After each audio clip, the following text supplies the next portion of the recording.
président de la République dafa prêter serment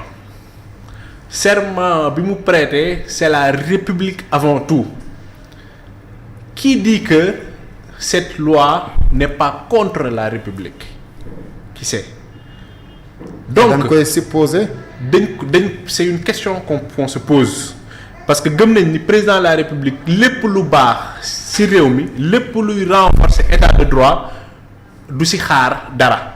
gis ngeen loi contre les homosexuels gis ngeen yeneen loi dara du taxawee ci moom donc bu fekkee ni une loi dans sa nature doit être impersonnelle une loi doit être en adéquation avec notre constitution. Si elle est inconstitutionnelle ou en non-adéquation avec nos valeurs ou personnelle, c'est-à-dire avec une volonté de tailler ou de sculpter comme du bois une loi pour quelqu'un. Donc loolu président de la République en tant que garant des institutions et de la stabilité de la République war na mën a utiliser ces leviers-là. Donc tout naturellement le président de la République a prêté serment. Son amitié ou ses relations de parti de camaraderie avec qui que cela puisse être moom dafa gëm ni ñun ñu gëm ni loolu la gëm que la République est au-dessus de tout ça.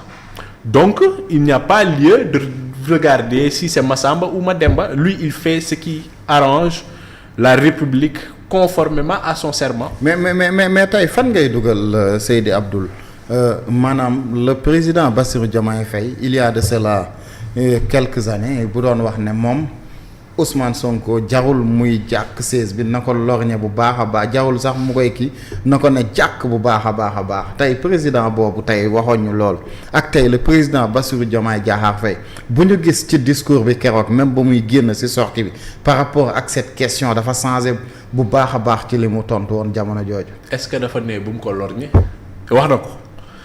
Il ne l'a pas dit. waaw mais ñu ngi doon xaar mu dellu si waat ci kàddu yu mel noonu. Est-ce que laaj yi anam yi ñu. mais c'était la même chose parce que dañ ne ko. waaw yow yaa waxoon ne Ousmane jawul muy xool wala ji cetal sax na lorñe.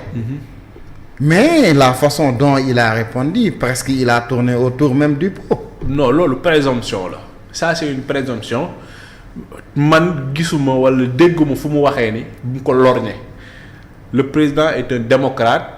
Donc neewul bu mu lorñe neewul bu mu xool je pense que da koy encourager moom moo neewoon na ko lorñe. mais est-ce que yéen ñi tey surtout yéen ñu nekk ci biir coalition Diomaye président yéen da ngeen jàpp ne tey cette loi là buy modifier article 29 et 30 du code électoral da ngeen jàpp ne c'est une loi taillée sur mesure pour une seule personne au nom de Ousmane Sonko. Alors moi je vais rester sur les faits sur les textes. Alors présomption de bonne foi parce que gëm naa ni les gens qui votent des lois sont responsables te duñu dem ci yoo xam ne c'est contre la République fi muy nekkee personnel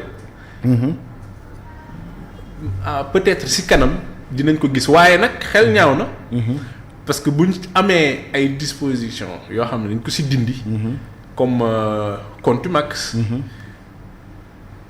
su ñu nee contumace sa xel ci ku muy dem au Sénégal ci benn nit lay dem.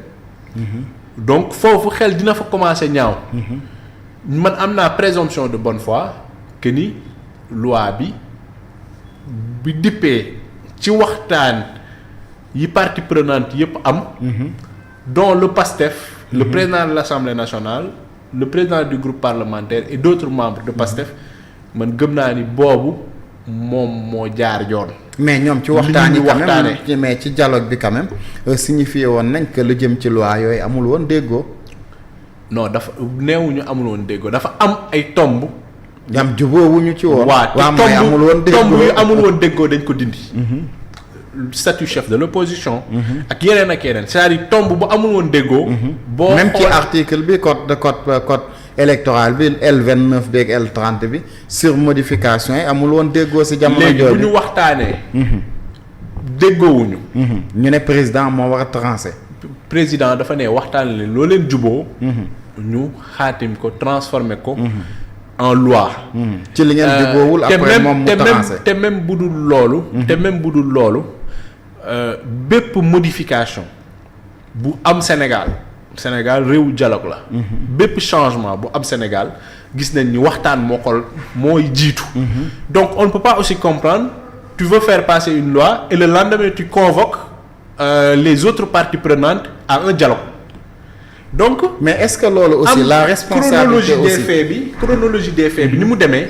am na loo xam ne setul wala am na yéene boo xam ne mi ngi ci suuf leerul. mais est-ce que loolu aussi Seydou la responsabilité aussi mënuñu ko jox le président Bassirou Diomaye Faye jàpp na ne kon loolu daf ko neex moom ci boppam ndax le président Bassirou Diomaye Faye moo fi teg Ousmane Sonko moo fi teg Bamba Cissé moo woote waxtaan woote dialogue député yi jël la ñuy jël yóbbu te ñoom majorité bi ñoom suñu bari dañoo jàpp ne Ousmane Sonko la ñu fi nekkal donc est-ce que kon président moom mu toog bañ a jël benn décision ci loolu mooy responsable bi. loolu sa aperçu la sa vision la xam nga état ni ñu koy gérer ni ñu koy manager. le président de la République a des logiques. que nous vous et moi nous ne pouvons pas appréhender. c'est-à-dire république ni ñu koy gérer. du nu ñu gérer match de football. du nu ñu gérer kër. c'est-à-dire dafa am ay paramètres yu bëri yoo xam ne. dañ ko war a jël en compte. gëm naa ni président de la République c'est quelqu'un de très responsable. qui assume ses responsabilités ni mu ko waree. maintenant nag am na loo xam ne am na man sama appréciation personnelle mooy sabotage la. am na ay ministres yoo nekk ci gouvernement bi.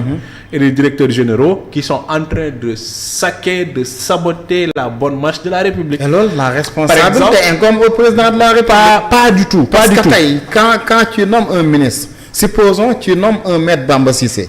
et nga jàpp ne Bamba Cissé dafa nekk di saboter liggéeyu président mais da nga koy dégommer. léegi le ministre ou les ministres sont nommés comment sur proposition de qui.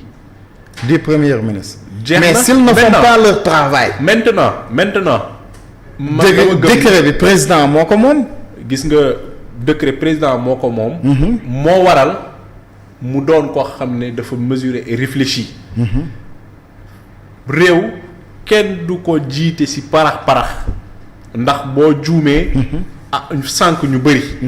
waaye bi li ñu wax haute trahison. dañu war a jox contenu haute trahison. maanaam ñu def ci contenu wax lan mooy haute trahison. maanaam ñu nommer le ministre. ngay saboter la bonne marche de la République. pour un agenda que tu as caché ou pour des visées crypto-personnelles loolu haute trahison la. donc am na ñu nekk ci gouvernement bi ñooñu loolu dañ leen war a wàccee ba pare toppee leen loolu. ñan nga gis ñooy nekk mais bëri na ils sont là bépp ministre bu toog ci plateau. wala toog ci télé ne candidature diw wala diw 2029 kooku tu as fait une haute trahison. et kon Ousmane Sonko moom dafa def haute trahison. moom wax na réew mi dafa am problème autorité man kenn mënuma teree bokk élection fii ci réew mi. mais kenn mënu ko teree bokk élection loolu moom appréhension am la loolu c'est pas au président. mais est-ce que moom mu ne réew mi dafa am problème autorité kon moom est-ce que nekkul dafa def haute trahison. kan moom le premier ministre Ousmane Sonko. monsieur le premier ministre. Bon su fekkee yow loolu nga jàpp. non man jàpp ma damay laaj rek. je te le conseille je te le conseille laaj xam nga boo nee tey. képp ministre wala directeur bu dem ci média. ne fa Ousmane Sonko wax candidature 2029. dañ la war a considérer haute trahison. mais ndey mbill gi nag. ndey mbill gi man dégg guma ko mu ne day bokk 2029 bu fekkee dégg nga ko nga wax ma. moi je n'ai pas entendu une déclaration de candidature de la part du premier ministre Ousmane Sonko et même s'il arrivait à le faire moralement rafetul mais il en a le droit. parce que tey gëm naa ni ku respecté sénégalais yi doo xalaat ay 2029 liggéey nga war a tal xool nan lañ war a mën a jàppalante ba Sénégal tegu correctement ci rampe développement nu ñu améliorer les conditions de vie des sénégalais pas ay 2029 wala ay yeneen quoi. mais li nga wax nii est-ce que méngoo na ak li ngeen di waajal.